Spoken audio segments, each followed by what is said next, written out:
تو اس کو یہاں پر یہ منوانا ان کے لیے آسان بھی ہوگا. اور عرب لیڈرز جو ہیں بالخصوص سعودی عربیہ ہے, جس طرح سے وہ $1 ٹریلین کی امریکہ کے اندر انویسٹمنٹ بھی کرنے چاہ رہا ہے, تو یہ وہاں پر ان کے لیے ایک بہت بڑا چیلنج بن جائے گا. کیونکہ پہلے جو امریکہ کی جانب سے ایک پلان پیش کیا گیا تھا سٹیو وٹکاف کی جانب سے کہ یہ جو جنگ بندی ہے اس کو ایکسٹینڈ کیا جائے اور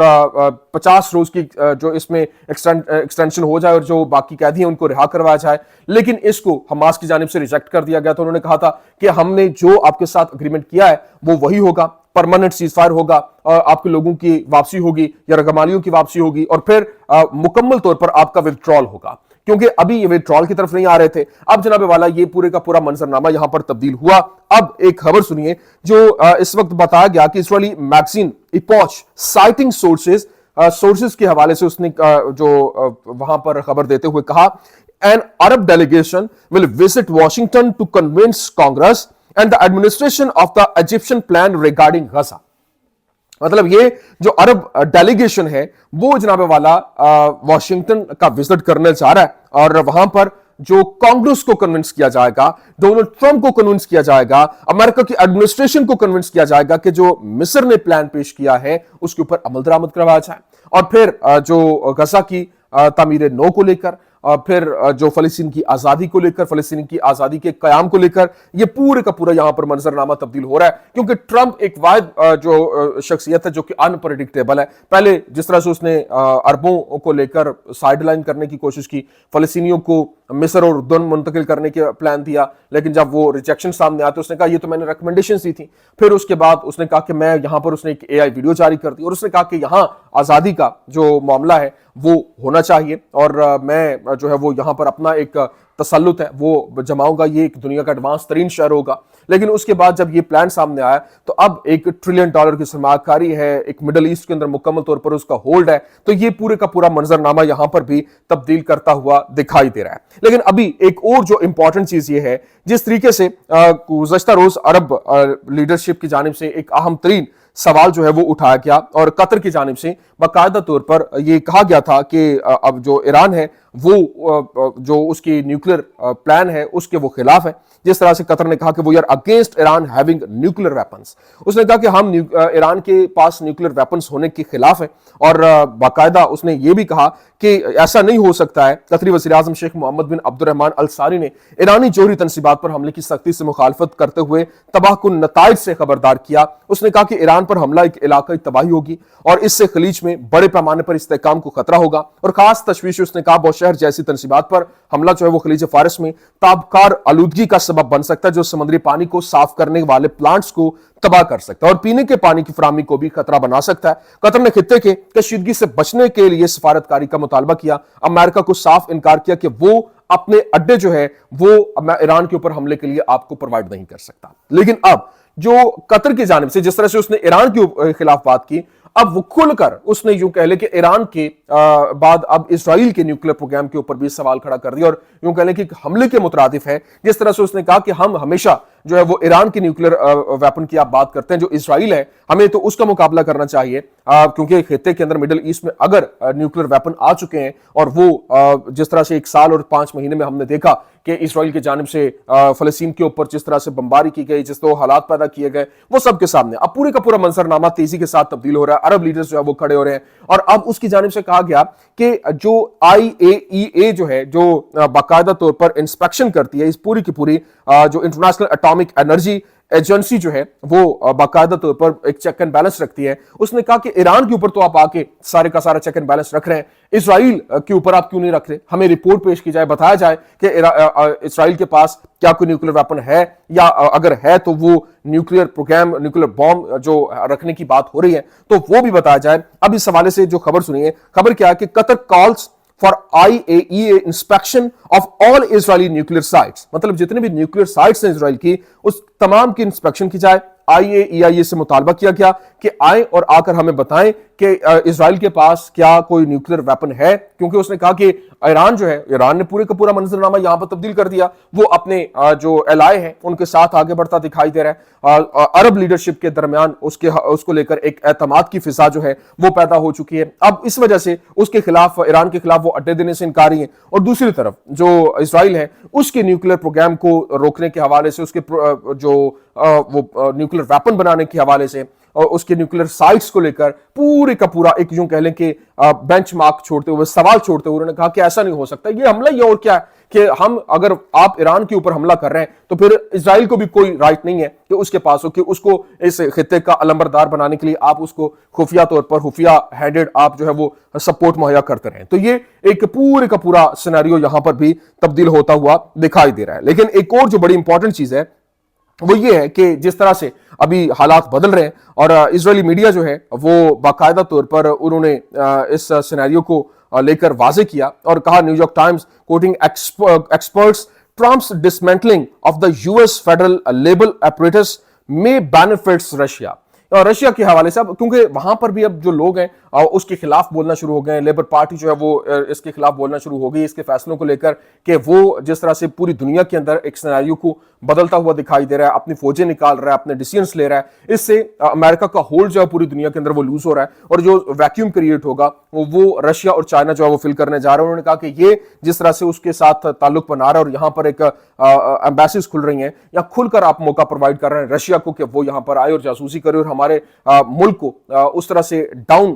لے کے جائے, تو وہ ایک پورے کا پورا سینیریو اس کے خلاف بھی بنتا دکھائی دے رہا ہے. لیکن ساتھ ہی ساتھ ابھی دوسری جانب جو اسرائیلی میڈیا ہے اس کی جانب سے باقاعدہ طور پر بتایا گیا کہ جو کس قدر تیزی کے ساتھ سینیریو بدل رہا ہے, اور وہ سیریا کے اندر جو ایک پوری کی پوری پلاننگ کے ساتھ وہ وہاں پر فرقہ واریت کی فضا کو ہوا دینے کی کوشش کر رہے تھے, وہاں پر ایک ڈویژن کی بات کر رہے تھے. اب اس کے حوالے سے خبر کیا ہے کہ سیرین منسٹری آف ڈیفنس, جو منسٹری آف ڈیفنس کی جانب سے شامی جو منسٹری آف ڈیفنس ہے, اس نے کیا کہا, we have begun implementing the second phase of pursuing the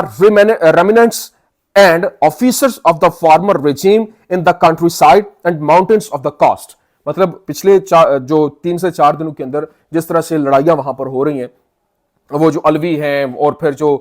یہ ایچ ٹی ایس ہے, یہ آمنے سامنے ہیں, انہوں نے حملہ کر دیا, اور پھر انہوں نے یہ بھی جو لوگ تھے جو ڈس آرم تھے, جن کے پاس کوئی اسلحہ نہیں تھا, ان کو بھی انہوں نے مارنا شروع کر دیا. کیوں؟ کیونکہ وہ الوی ایک تعلق رکھتے ہیں اس فرقے سے. تو اس وجہ سے یہ پورے کا پورا سینیریو تبدیل ہوا. 4000 کے قریب ہلاکتیں ہو چکی ہیں. ابھی وہ یہ کہہ رہے ہیں کہ ہم نے سیکنڈ فیز جو ہے وہ شروع کر دیا ہے, اور سیکنڈ فیز اس وجہ سے شروع کیا ہے کہ یہاں پر جتنے بھی جو فارمر ان کے جو وہاں پر فوجی ہیں یا پھر آفیسرز ہیں, ان کو پکڑنے کے لیے وہ جو یوں کہہ لیں کہ جو بارڈر ہے, بارڈر کے ساتھ پہاڑوں کے اوپر جہاں پر وہ پھیلے ہوئے ہیں, ان کے خلاف سرچ آپریشن جو ہے وہ کیا جا رہا ہے. ابھی جو اس وقت امپورٹنٹ چیز یہ ہے کہ یہ باقاعدہ اسرائیلی پوچ میگزین کی جانب سے کہا گیا, Israeli security services believe that the security situation in Syria may continue to deteriorate. مطلب وہ سمپل یہ بتا رہے ہیں کہ سیریا کے اندر جو سچویشن بن رہی ہے وہ مزید وہاں پر حالات کو خراب کرتی ہوئی دکھائی دے رہی ہے. لیکن ابھی امپورٹنٹ چیز یہ ہے کہ اس وقت جو امریکی ہیں خاص طور پر عیسائیوں پر انتہائی محب وطن ہو جاتے ہیں. یہ ہماری بات ہے, اور اوس امریکی اس وقت شام میں ہونے والے واقعات کو دیکھ رہے ہیں اور اس حقیقت پر ناراض ہیں کہ عیسائیوں کو بے پناہ قتل و غارت کا سامنا بھی کرنا پڑ سکتا ہے. وہ پریشان اس وجہ سے ہیں کہ وہاں پر اگر یہ الوی جو فرقہ ہے ان کے خلاف یہ ریزنمنٹ جو ہے وہ سامنے آ رہی ہے, تو پھر عیسائی جو ہیں وہ بھی اس کا نشانہ بن سکتا ہے. لیکن یہ غصہ انتہابی ہے, اور یہ شام کی تمام اقلیتوں تک نہیں پھیلے گا, صرف عیسائیوں تک جو ہے وہ رہے گا. اور پھر اگر امریکہ اور اس کی میڈیا اسٹیبلشمنٹ ان طریقوں سے ہمدردی پیدا کرتی ہے, جو مداخلت کا جواز پیش کرتی ہے, اور اگر مسیحی خطرے میں ہے تو مداخلت ہے, یہاں تک کہ پراکسی کے ذریعے بھی ان کے اوپر حملہ کیا جائے, ایک اخلاقی ذمہ داری بن جاتی ہے. یہ وہ اس ورسز دین ہے, مطلب ہم